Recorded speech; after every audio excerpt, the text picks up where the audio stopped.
Mercedes E-Class and BMW 5 Series are both released in the all-new generation, and we are taking a first comparing look. For that, we also have to take into account that the Mercedes E-Class is the pure combustion engine model, also comes as plug-in hybrid. The BMW 5 Series comes combustion engine, hybrid, and also as the all-electric i5, and the all-electric E-Class version is, so to speak, the Mercedes EQE. And that's why we basically have three models here in our first comparison look. We will first give you a general overview, then go in depth on every single individual vehicle, and at the end of the review we'll tell you all about you need to know as for the concluding part, which one would I take home? Which one should you take home? Let's go first with the general overview. So the Mercedes E-Class and the Mercedes EQE, although they are not on the same platform, they have the same length, 4.95 m or 195 inches. The BMW 5 Series and the BMW i5, they both are on the very same platform. They are more or less the identical vehicle besides the powertrain. 11 centimeters or 4 inches longer than E-Class or EQE means 5 meters 06 or 199 inches. And this is a very interesting decision by the two companies, that Mercedes splits the EV model and BMW goes more into this integrated approach, whereas they started completely the other way around. Remember the BMW i3, for example, where they put the EVs on the separate platform. Both approaches have pros and cons. If you look at the new 5 Series, when you drive the all-electric version, it doesn't scream out, hey, I'm an electric vehicle, and people rather appreciate the normal design and not the, hey, I need a super special, unique design that says I'm an electric vehicle, I'm something completely different. And that's what the EQE is doing, of course also taking into account the drag coefficient. So indeed, the EQE is the most wind-efficient vehicle here of these three, but then again, a lot of people do not like the outside design. As for technology, both Mercedes vehicles come optional with air suspension. BMW only offers air suspension for the rear for the electric vehicle and for the plug-in hybrid of the 5 Series. Optional, you also get adaptive dampers, but actually the BMW adaptive dampers are really very good, so it's not that crucial aspect that you don't get the full air suspension. Rear extra steering just goes wider in the Mercedes vehicles, 4.5 degrees. The rear wheels turn in the opposite direction in the E-Class, up to 10 degrees even in the EQE. And the 5 Series is there just limited to 2.5 degrees. So which one do you prefer on the exterior, E-Class, 5 Series or EQE? Already start putting all these comments. In the interior, BMW and Mercedes look quite different. What I criticize with all of them is that you lose a lot of real buttons if you compare it to the previous generation. For example, the AC control is always via the screen in all three vehicles. BMW at least leaves this lower control unit that you can turn and press and also control the infotainment system better while driving. And all of the vehicles are also using a lot of high-gloss black piano lacquer. As for the screens, 14.4 inch on the Mercedes E-Class, 14.9 inch on the BMW 5 Series or i5, a little bit more horizontal stress. And with the EQE, you would start with the 11.9 vertical screen, the smallest one, and optional, the biggest one then again, 17.7 inch for the hyper screen. As for the trunk, 540 liters for the E-Class, 520 liters for the 5 Series, or 490 for the i5, it's a little bit smaller, but then the smallest trunk with 430 liters for the EQE. Seating choices, all of the vehicles offer also animal-free seating, Artico for the Mercedes, new Veganza material for the BMW, and BMW follows the most consistent approach, making that all standard. So these new materials do not use animal products and are also more sustainable in the whole CO2 cycle, and actually reducing the amount of oil being used for the interior. Interesting difference also as for the plug-in hybrid side, 25 kilowatt hours battery for the Mercedes, 19 kilowatt hours for the BMW, so there the plug-in hybrid battery is a little bit bigger with the Mercedes. And as for the direct EV comparison, the i5 gets an 81 kilowatt hour battery, the EQE a 91 kilowatt hour battery, so there also once again the Mercedes offers the bigger battery, also in the pure EV version. And the recharging time for the pure EV versions, 10 to 80% state of charge in around 30 minutes. That's kind of the same both with the i5 and the EQE. On the combustion engine side, 4 and 6 cylinder petrol and diesel, there will only be the 8 cylinder hybrid for the true M5 model. So this is a first basic overview. Let's now go in depth on all three vehicles, starting with the E-Class, then the 5 Series together with the i5, and then the EQE. Let's go. It's time to show you the all-new Mercedes E-Class. Here with Thomas and Autogefühl in 4K, full screen, full length. Let's go with exterior features, different lines, different trims, and also interior features. That will explain why I'm wearing two watches today, because Apple Watch features will be included in the interior. But here on the exterior AMG line, there you can see you have this multi-star pattern grille, always a chrome frame around, but then you have this black mask, and that is the connection to the EQ models. Headlamps, LED standard, digital light is an option, and then you also have this more extended daytime running light in the lower part. The AMG line here also features these sportier accentuations in the side part, and the color here is called Verde Silver. That's like a silver green mixture. The length, when we come to the side profile, is 4 meters 95 or 195 inches. That's just a tiny bit longer than the previous generation, and that mostly went into the wheelbase, that you have a little bit more legroom in the rear. Will this work? We will find out. 20-inch wheels we have here. 21-inch would be the biggest size available. And you have the classic business sedan look. Here you can see, and I would say really inspired of the S-Class. So this one, of course, sits between the C-Class and the S-Class, has been to me always the essence of the Mercedes brand, the Mercedes E-Class, I think. Here we can see we have a night package that makes the frames around the windows all in black, and also here the side mirror caps. Interesting that we directly have the second line for you. This one here is the exclusive line. So once again, avant-garde base and then AMG line or exclusive line. And here in the exclusive line, we still have the classic Mercedes star on top to give you this executive look. Also the front grille looks different. It has now a horizontal stress. It's just that here the sensor plate is a little bit more visible than in the AMG line. Also here in the lower side part, the graphic is different. And if you would now think of a base E-Class and new generation, it would have more this graphic in the lower part, but then more the grille of the AMG line, like this mixture.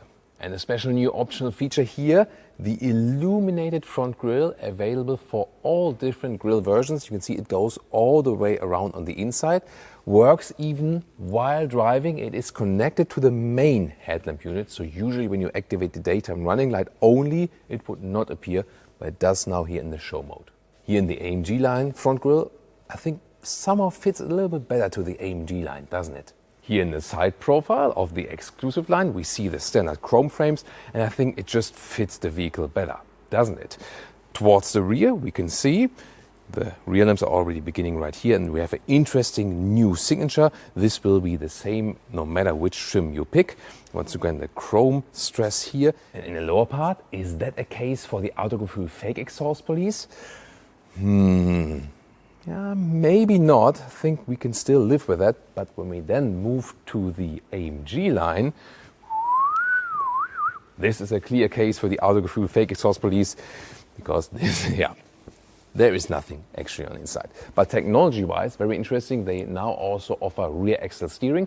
Up to 4.5 degrees, the rear wheels can turn in the opposite direction than the front wheels, up to a threshold of 60 kilometers an hour or 37 miles per hour. And that massively reduces the turning circle by almost a meter.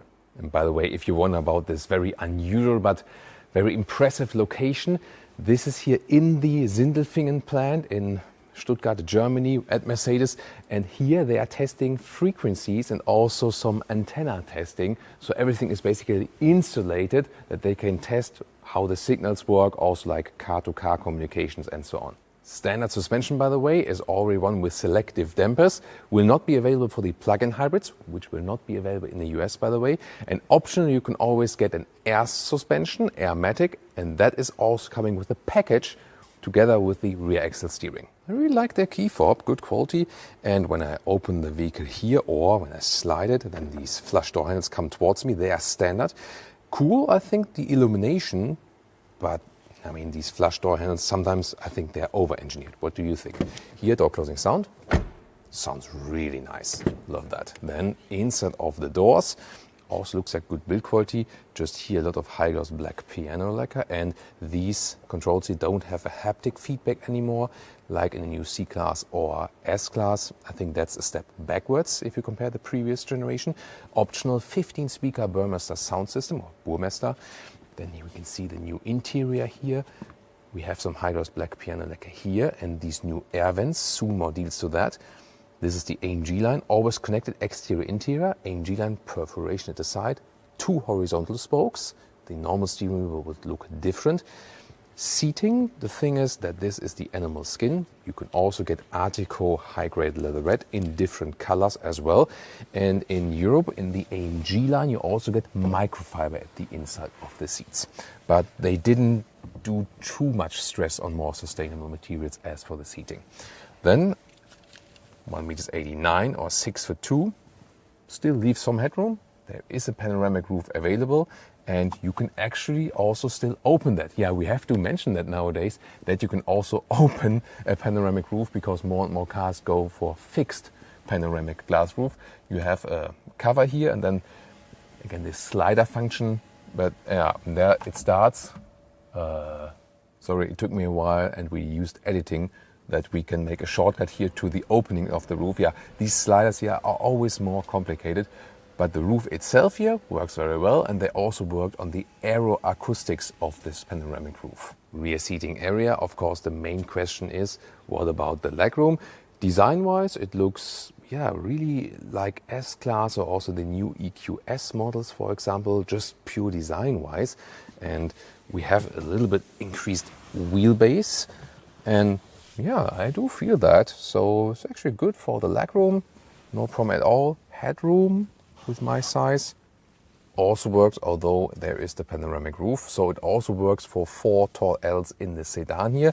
It's still a combustion engine model platform, of course, and rear-wheel drive or optional all-wheel drive with a rear-wheel bias. That also means we have a massive middle tunnel, and sitting in the middle part is always somewhat a compromise indeed, as you can see, obviously. Interior cockpit overview. This is the new Mercedes Super Screen. You remember the Hyper Screen that was bigger. Here a 14.4-inch central screen, and then it is a Super Screen when you also have the passenger screen. A base setup would look the same size here, but then would have the decor element here in the same style as this lower decor element, which is, by the way, either here this more modern carbon fiber tech look alike, or standard would be a matte wood. I love how they integrate the ambient lighting here around. That's what they can really do. Digital instruments, what you cannot see is the 3-dimensional effect that is an option. You can see that something is changing here on camera, but with your real eyes you can see that here now you have like a depth in the field of view. That's kind of cool. And what you can also do is change the styles, here more to a classic view. The first one was the sport view, or for example to the car internal GPS. And head-up display, you can also change the view styles for that. On the steering wheel, again, hashtag capacitive BS, and that leads to that sometimes you switch left and right to here, nothing happens. Or when you correctly hit it, sometimes it works, but then it also happened to me that I swept right, but then suddenly landed in this lower menu again. Here, now it works, but there are so many situations where it doesn't work. Wait a minute, who's spying on us now? Well, you get this new menu structure, more visible actually. In apps, you find the camera, which is a selfie camera. Hey guys, what's up? And you can also use this one here for video conference calls, for example. And now the solution to the riddle, why I'm wearing the Apple Watch here. It can now receive the Apple Watch data via the smartphone then, and showing, yeah, this is a quite high heart rate for me for stationary stuff because it's really hot in the studio here. This can also lead to some programs that the car suggests, hey, take a break, or I introduce a special AC program and so on. And talking about the AC, there is a special new function, digital vent control. And by that you can automatically adjust the air vents. Do you see that, Michelle? Here, how they automatically adjust. But the cool thing is, you can still operate them manually. That is possible without breaking it. So they intentionally went for that. Yeah. Is it a useful feature? Do we need that? Tell me in the comments. You see, the emphasis of the new E-Class is tech gadgets. And two more I have for you. The first one is here, the routines. This is where you can actually set like an automation in the screen. For example, if climate is below 10 degrees Celsius, or maybe like below, I don't know, 60, 50 Fahrenheit, whatever, then action seat heating. That would be with steering wheel heating. This would be one routine you could set. I activated some music now, and there you can see the new function. Of course, you can also turn it off. The active ambient lighting. And when there's some bass in the music, for example, you see here, but it works also with radio, you can see how the ambient lighting is dancing. Michelle earlier was suggesting, like, is that broken? No, it's a feature. It's not broken. So, I mean, while driving, probably not. That's a feature I would maybe do like stationary, and you want to listen to some music with your friends, then it might be fancy, right? And if you're really bored, then you can also play some games. For example, here, some shuffle pack. But I've already seen Angry Birds is also possible. And here with a different color, more this beige tone. And this is also here the standard middle console with an open cell wood. Beautiful. I would always go for that way. Actually, it's really cool. And once again, less black piano lacquer. You can still get a black piano lacquer middle console, but who would do that voluntarily? Gladly, this time it's an option. This is also featuring here the exclusive interior, also the normal avant-garde interior would feature the standard steering wheel in this more high-gloss black design. Yeah, I think there the AMG steering wheel looks better. Now to the trunk area, 540 liters, the same. 370 here for the plug-in hybrid version, so don't be mistaken, the normal combustion engine is deeper than here and would be higher. So the plug-in hybrid here you see is limited in height. The width, length the same, here 1 meter or 40 inches in width, and the length is actually quite cool. Here 113 in meters or 44 inches. And we can also fold the seats, pretty cool. That's a very good function. And if you want more space, later on there will also be again the estate model. As we in Germany would say, Mercedes E-Klasse T-Modell. Listen and repeat, Mercedes E-Klasse T-Modell, Mercedes E-Class Estate. Engines, 2-liter 4-cylinders, petrol and diesel. Based on that also on available markets, the plug-in hybrid models, both for petrol and diesel. And later on, once again, 3-liter 6-cylinder, petrol and diesel. We will keep you updated with this development. On the plug-in hybrid side, by the way, quite large battery, 25 kilowatt hours net, and this will give you an electric range of around 100 kilometers or 60 miles in good conditions. But the US market, once again, does not get the plug-in hybrids. There probably also the 3-liter 6-cylinder petrol engine will be more important. Would you go for the AMG line, or would you still stay with the standing upright star? Tell me in the comments. Nautic blue is the vehicle color right here, by the way. And well, I mean, when I was driving with my dad in the W123 down the motorway, and I'm like, come on, drive even faster, Daddy. Wow, that was an amazing experience, and this was a predecessor of the E-Class. And at that point, as a kid, I would have never imagined that at one day I sit in an E-Class playing Angry Birds on the infotainment system and listening to a pumping ambient lighting sound. Yeah, that's how life goes. Well, yeah, full of tech, definitely. Do you like it? Tell me in the comments the features you love or maybe you hate. This is the all-new BMW 5 Series. It comes in different powertrains, and no matter if combustion engine or here, the all-electric BMW i5, it will look the same. Different approach than the recently launched Mercedes E-Class, which is then in the EV version, the EQE. Here BMW puts it all on one platform. It has pros and cons. We'll discuss it here with Thomas and Autogefühl in 4K, full screen, full length. Let's go here with the i5 M60, the sporty version of the all-electric one. And it features the M Sport package and also the M Sport package Pro. That also gives you the black double kidney here, which also is coming here in this illumination, the iconic glow. That's an option. Pretty spectacular, isn't it? Headlamps with a slim daytime running-like integration, also with multiple high beam functions, and the M60 also has these black accentuations all over the vehicle. This cool color here is called Fire Red. Side profile, 1, 2, 3 box design, this rather typical business sedan look. This is also a differentiation to the new purpose-built EV platforms, which look like a raindrop or something. What would you prefer as a customer? Tell me in the comments. I personally am more like this angular German Bauhaus design, you know what I mean? In length, it has slightly been increased by 10 centimeters or 4 inches, now at 5 meters 06 or 199 inches. Wheels, 18.2, maximum 21 inch. These are the biggest available in this M style. Wow, this looks pretty amazing, right? And it also features here the red brake calipers with the special M brake, has a little bit more performance. This vehicle here is also featured with the optional carbon package. Then you also get these carbon fiber elements, for example, at the side mirrors. Suspension and rear axle steering comes in an optional package. So that means you have a base suspension, you have a fixed M suspension for stiffer driving, if you like that. And then optionally you have the adaptive dampers, which are in combination with the rear axle steering. Rear wheels turn in the opposite direction, the front wheels up to 2.5 degrees. And then you can also get this adaptive suspension in an M setup for a little bit stiffer riding. And you know you get the best briefing here at Autogefühl. The i5, the electric version and the plug-in hybrid version will get rear axle air suspension to level out this niveau at the rear axle because of the increased weight by the batteries. Also interesting, isn't it? Rear design, again, it's always the same, no matter if you go all electric or in the combustion engine side.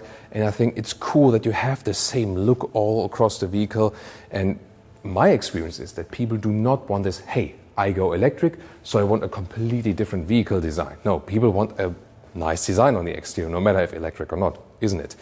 And I think here, really horizontal, slim stress, looks really cool. The M60 version, once again with sportier diffuser-alike accentuations in the lower part. Ooh, now we made it a little bit darker for you to see the turn indicators.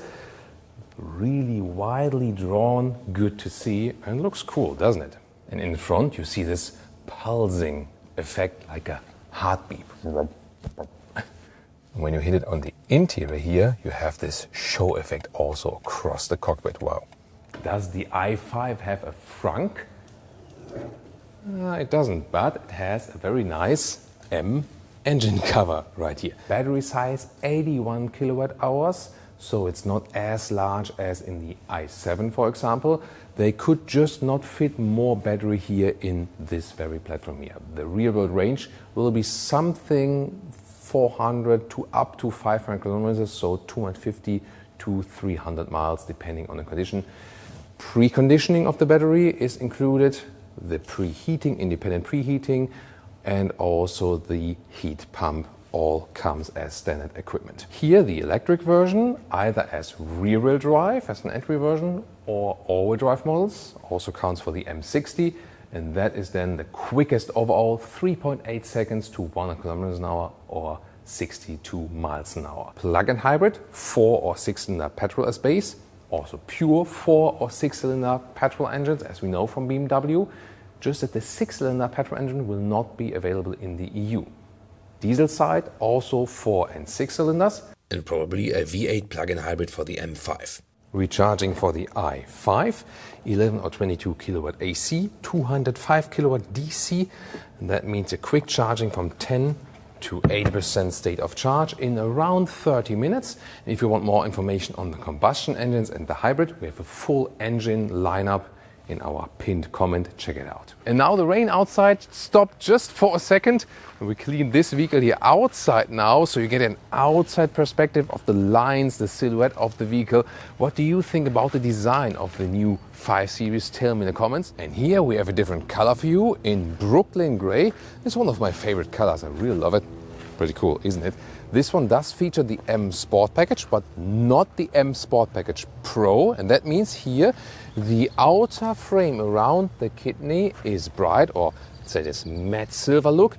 There you can also even better see these vertical fins. We also have the illumination here. Overall, I think I like it better in this spec here with the bright kidney and maybe also a brighter color, but the red wasn't also too bad, right? Wheels here, we have also the 21-inch wheels, so massive styling. And in this side profile, this brighter color also gives you a better perspective of how the shape of the vehicle is. These dark frames around the window, by the way, you do not have to go for them. You can also depict them that you have a bright frame around. And another rear perspective here of the i5 eDrive 40 rear-wheel drive electric version, Brooklyn Gray, and the M Sport package, once again with the black accentuations. But if this would be a combustion engine, it would look the same. The rear-wheel drive version of the i5, by the way, 6 seconds is the acceleration figure here, and top speed 190 kilometers an hour or 120 miles an hour. And the M60 i5 is even 230 kilometers an hour top speed, so that's 140 miles an hour. And this one here in Sophisto Gray without the M Sport pack. So this would be a base 5 Series. In this case, it's also the plug-in hybrid. We have the bright frame around the kidney, vertical fins inside there, and not such a sporty look in the lower part. So we have less black accentuations, but I think it works also well in this base look. And here you can see the base headlamps, normal LED without matrix and without adaptive function. Here in the side profile you have 19-inch wheels for this very vehicle, so you can see how it looks with smaller wheels. I think 19 also work well, 18 would maybe be a little bit too small. Here of course you have more dampening from the tires. This case then also with the bright frames around that has a more traditional, more elegant styling, and you can see this contrast with the stamped in 5 a little bit better. And in the rear you can see also bright inserts here for the base version instead of the black with the M Sport pack. Key fob here with the M colors, and then the door handles still come towards you, so there's like a physical feedback. Door closing sound is decent, nothing special though. And inside of the doors, nice soft materials, for example here, also at the top, and the integration of the ambient lighting is already here. Let me directly take a test seat in there. Nice soft cushioning. Zoom more to the materials with 189 or 6'2". There is still some headroom left, and there will be different panoramic roofs available. This one here is the one that goes all the way through with a shade you can also put there. On the US market you will also get a smaller one that you can open, or optional this one. What do you think about the door handle from the inside with this opening to the bottom part? I think it's actually quite handy, so why not? Feels good. Seats, these are the new Veganza seats, so they're all animal free, really soft, high class, and also at least the same durability. And in the M60 you have these Alcantara inserts, but they're perforated, and behind them you can see the M colors. That's a beautiful idea. And these new seats are not only available with seat heating, but also with seat cooling. Steering wheel is usually also animal-free, unless it is this one, the optional M steering wheel, which comes with the M Sport package. And then it has the additional spoke there too. Interior cockpit overview, a lot of ambient lighting integration and this curved screen layout. 2 single screens, these are then. The build quality, what you see, what you feel and so on is really high class. They are on top of the competition, and it used to be the other way around, so good job Ath for this respect. I'm glad we still have some real physical buttons, for example here at the steering wheel for the cruise control, and also on the right side where we can control the digital instruments. And there, for example, you can change the whole layout of the digital instruments. You can also get a head-up display with different views available. So tell me, which ambient light color would you actually set in the BMW 5 Series? You know I'm always a fan of blue, but this looks also quite cool, doesn't it? Yeah, either this individual thing, or you go to the My Modes selection. For example, when you go to the Sports mode, it changes to red, or this Efficient mode changes to blue, and also how it builds up there. That looks always pretty amazing. Expressive, you hear it also that the roof also goes open. Relax would be the other way around. Now the roof closes again. That's why you hear the audio of the roof closing, or digital art. It goes all the way close and open with the roof when you switch it through that quickly. Infotainment system OS 8.5 with this new home screen. The car internal GPS is actually also quite responsive, so very quick system. Yes, you have a lot of different apps, you have to get used to it. Oh, even air console games. And for example, when you have the i5 and you're doing a recharging stop, you can also use the air console and then use your smartphone, maybe one or even two with two players, and with this connection you can also play games like this card gaming here. Other than that, wireless Android Auto or Apple CarPlay. The integration here is really cool, very crisp screen. So I like this modern infotainment system indeed. Yeah, besides the control for the climate here, this is then seat heating and so on, the heated steering wheel, and this is the whole climate unit here, the digital one. This could be done easier, but for a digital solution, at least it is kind of self-explanatory. Lower middle console here with the inductive charging pad, and it has these holes that suck away the hot air because it doesn't overheat then. And then you have here the adaptive cup holders. And I'm glad to be able to control the infotainment system also from here still while driving. This crystalline effect, however, is an option I would not go for because it can blind you while driving. And here, well, you don't have a rear shifting lever anymore, more this integrated solution. It is clear and small, but doesn't convey so much sportiness. And finally, this split opening of the armrest. And talking about luxury functions, it does even feature a rear sunshade. Rear seating area still has this middle tunnel, also because of the platform share, and the i5 uses this then for batteries. Rear climate unit is now digital like this. Here the vent strings, that's a little bit too complicated, I think, where you have to press there. And testing the seats in the rear, by the way, you have this shade here, manual shade for the rear passengers, like this.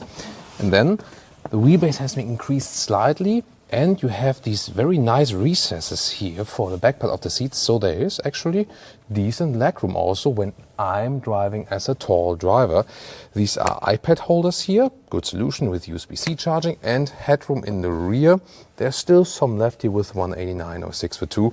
Overall, quite decent comfort for the rear passengers, so this is also a step forward. Funny, by the way, this additional the small shade here for the rear for the secondary window. Trunk or boot area, 520 liters for all versions except the i5 here at 490 liters. A small compromise. It's not as high, just a little bit, but even the plug-in hybrid will feature the same size as the other versions. Here the length is decent, 1 meters 10 or 43 inches. Limitation a little bit in the width with about 90 centimeters or 35 inches. And the height here for the i5, 45 centimeters or 18 inches, a little bit higher than for the other versions. You can see you have a 2/3, 1/3 split. You can release the seats from here and then fold them. And underneath we have a storage, for example, also for charging cables. Second interior for today with the Veganza seats in brown. Different colors are available and always with that perforation. And here we can also see in this different interior trim. Here we have a bright aluminum style. That looks quite cool, also with the structure. And overall it looks then a little bit brighter on the interior. One more quick look at the rear seats. And this one here is also equipped with the panoramic roof, the fixed one, but with a very wide view. In this interior here is featuring more interesting elements. First of all, these are the comfort seats. They are a little bit more wide and open and so on. And I also feel that the material here is also a little bit softer. These one also the Veganza seats. And when you don't go for the M Sport Pack, then you also have the base steering wheel. This has no spoke in the lower part. We know the steering wheel from the BMW iX. And this one then is also a vegan material and it's really soft. Actually a very nice grip, so that will also be possible. And we also have matte wood as decor element. And one more look at the bright rear seats. I think here in this ivory styling for the Veganza seats, looks even cooler, doesn't it? Really nice, by the way, where we have these stamped in 5 logos here all over the vehicle. For example, also at the B pillars from the inside here. There are, for example, exterior paints available, the matte ones that do not include raw oil. They are working with bio oil, basically. You know, at home is a good argument.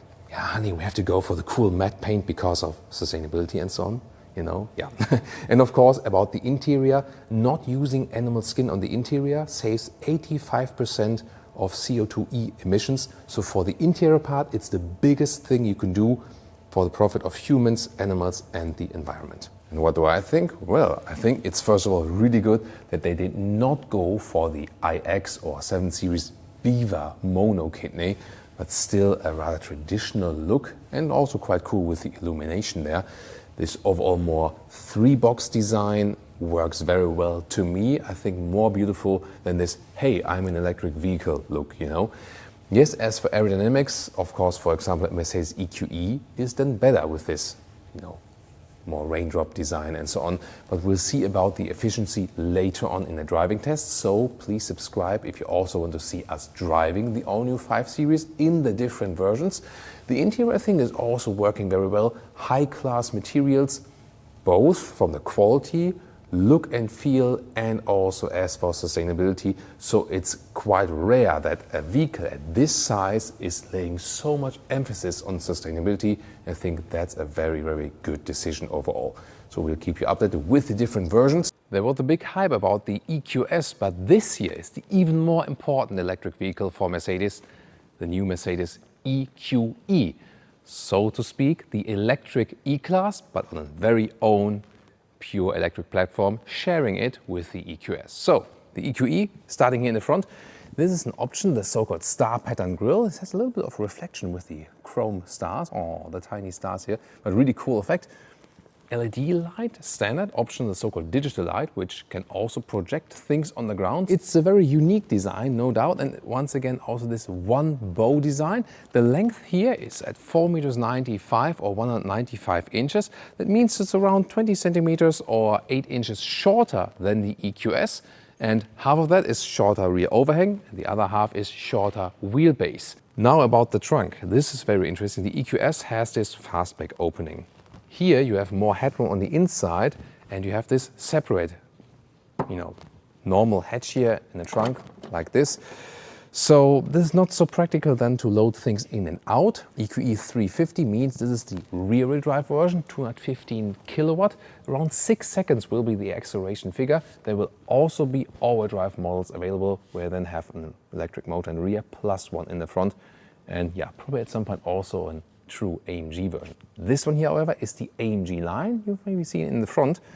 And here also in the rear, kind of diffuser style. Turning indicators here in the rear, not that spectacular actually. In the front, yeah, way fancier because it takes up, you know, the whole area here of the daytime running light. Interesting detail, by the way, here the rear lamps looks as it would be like curled, this signature, right? So we have this gray unique color, by the way, in the AMG line, and especially in the lower left and right, you have the more aggressive styling, darker styling for these non-air intakes. Here, the so-called electric art line, this is the standard one, also has these non-fake or non-air intakes or fake air intakes. So this is all closed, but it looks like, you know, the original air intake thing. This is a little bit less sporty. And here we also do not then have the star pattern grille, just the normal black panel.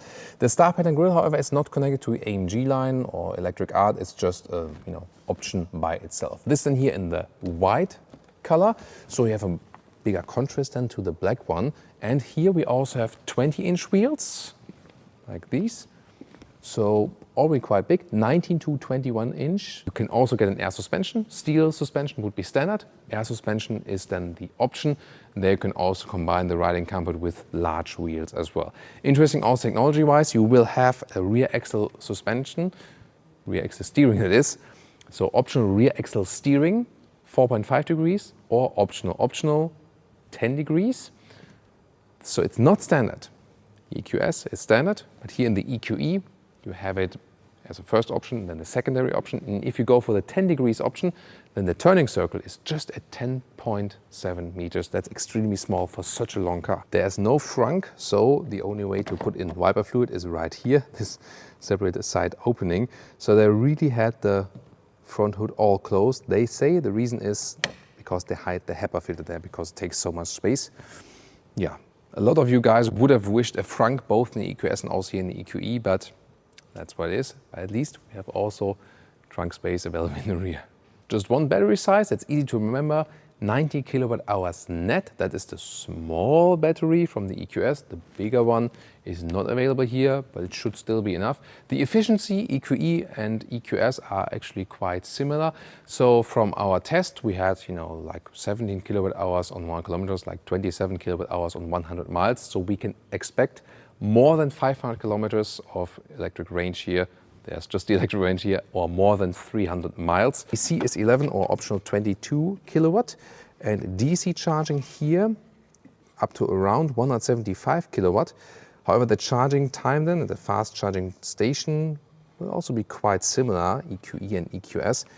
Here for the Mercedes EQE, you can also calculate with some 30 minutes from 10 to 80% state of charge than at the fast charger. This is the car key, looks quite fancy. And with the EQS or the S-Class, you sometimes have, for example, a high gloss white on the inside, but here with the plain black, maybe even more subtle, so why not? When you open the vehicle or when you approach it, then the door handles fall out. However, in the EQE, these are optional, gladly, because to me, they have been so annoying with the EQS, and it's of course cool, it's a fancy function. It looks better when they're closed, and it's also a little bit better for wind efficiency, but not too much. I would go just for the standard door handles. Then you know what you get, you know what you have. So I think it's good that here with the EQE, they're just an option. You will also have the option of the fully automatic opening doors, by the way. That they automatically open when you approach the vehicle. We've shown it in the EQS review. Then you also have the soft close function right here. Magic. And once again, frameless doors. And you have this dual insulation right here. You see here, 2 glass layers right there. Very interesting to see always. And inside of the doors, animal-free materials. Also here the top part is kind of like a shiny effect with Artico. There's also another Neotex material available now, showing that soon. Here with the air vents, for example, also illuminated. Look at that, nice detail work right here. Soon more about the screens. At the moment, everything is turned off. And there you see, it really has this one panel design in this optional hyper screen. There are 2 different seats available, comfort seat and a sport seat. This is here the comfort seat, so it's a little bit more open, so to speak. The sport seat would be better in the bolstering here and also in the shoulder support. You have a full Artico that looks like this. You have also a so-called micro cut. This is then a microfiber surface. Here the Artico seat, by the way, can also be cooled if you have the Artico choice. This is the optional animal skin pack. So cooled leatherette seats are also available. And the steering wheel can also be bought then with a full leatherette surface. So the standard EQE will be animal-free as for the interior materials. The EQE is also about new materials, as I said. So here this is called Neotex, and it's something in between a leatherette and the microfiber. So it looks a little structured and doesn't feel entirely sleek, but it's mainly sleek, so to speak. A little bit like neoprene, something from the texture. Very interesting, looks really high class. And also here with the blue shade. Screens. Welcome to this interior then, EQE. 12.3-inch digital instruments are always standard. And then on the middle part, you would start, like in the S-Class or the C-Class, the new generation, with this vertical screen, either here in 11.9-inch, a little bit bigger one, in 12.8-inch. That is then exactly the same in the S-Class and also in the standard EQS. And then you have this optional hyper screen, 17.7-inch, and another passenger screen, also in 12.3-inch right there. Steering wheel, either this one and different from the S-Class or the EQS, which have this, black panel slot design in the lower part. This is here more like a sportier slot design. However, the AMG line steering wheel will look different with 2 spokes. Here we have a rather closed area. And once again, one button fits it all. Phone, volume, slider, capacitive, left side for the cruise control. Yeah, I think I would just call it the capacitive curse. And temperature always stays here. Yeah, manual climate units definitely missing. However, as it stays in the same area, somewhat quite okay as for that. Comfort settings are always very interesting. You have massage function, and Mercedes has the best seat massage I know. Especially if you go like for wave massage functions. Special request, we have Android Auto integration for you here today. That's how it looks like from Jonas' smartphone. I'm always using the Apple CarPlay, but here, oh, here we go. So there it is. That would be then the integration of that. It's really interesting, and by the way, here you really can feel the curved surface right there. Usually, digital instruments stand like this, more upright. Here they are land like this and stand more towards the sun, so that can catch some glare in bright sunlight. We experienced that with the EQS. Cool here, the integration of the map, for example, on the inside. About these door handles, I wanted to open the rear door. I was waiting for Jones to put it on the camera, but yeah, then it closed and now I'm stuck.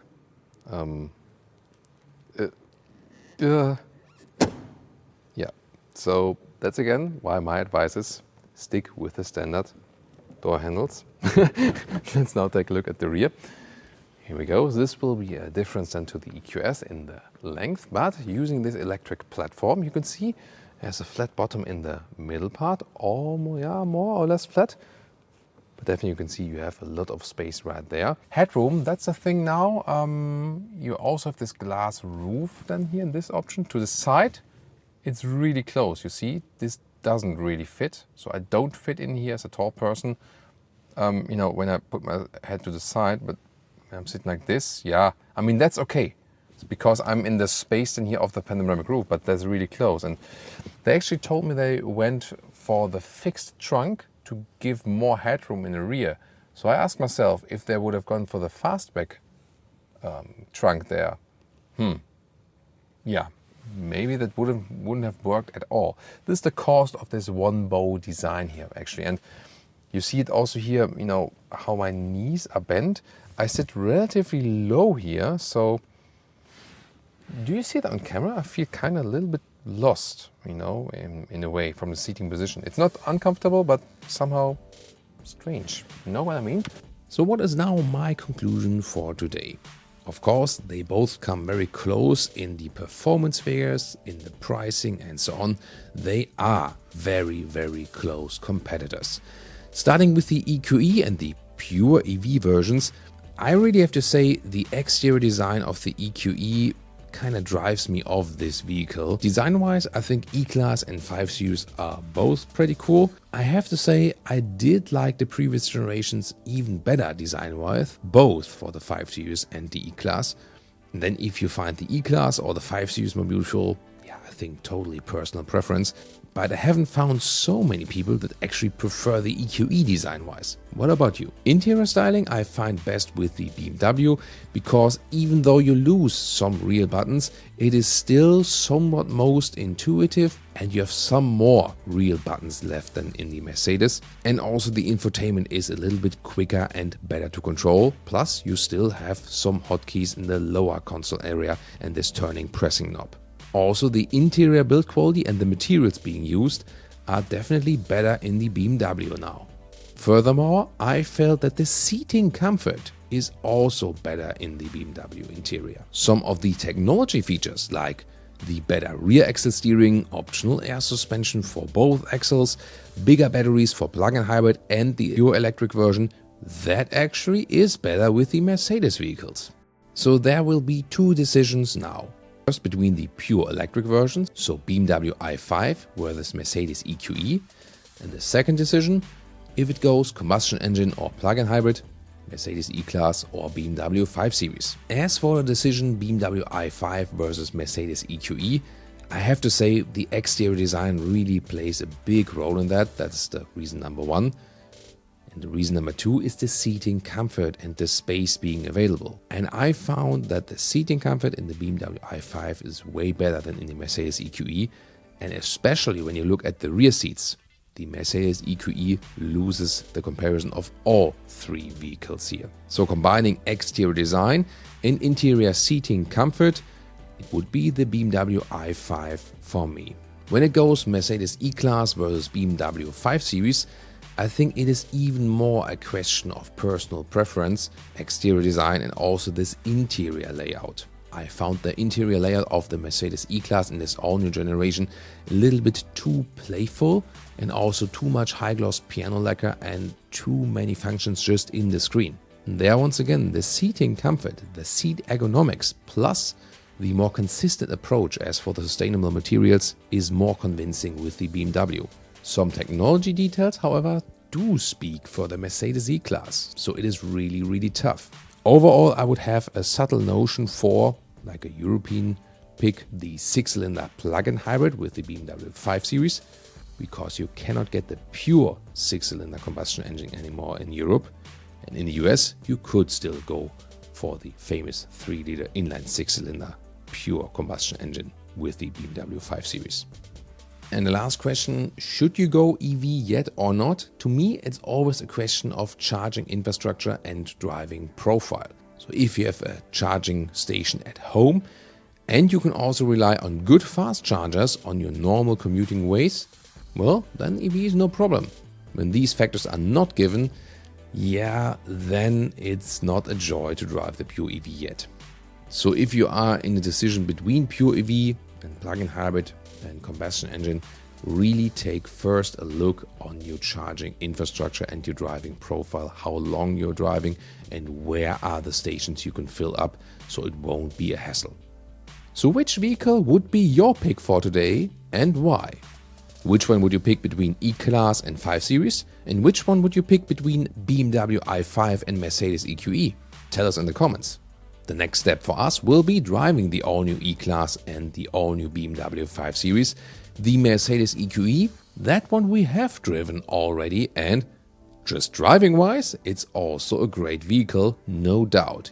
You should tune in into the driving review of the Mercedes EQE right now, or also join us for some more comparison episodes.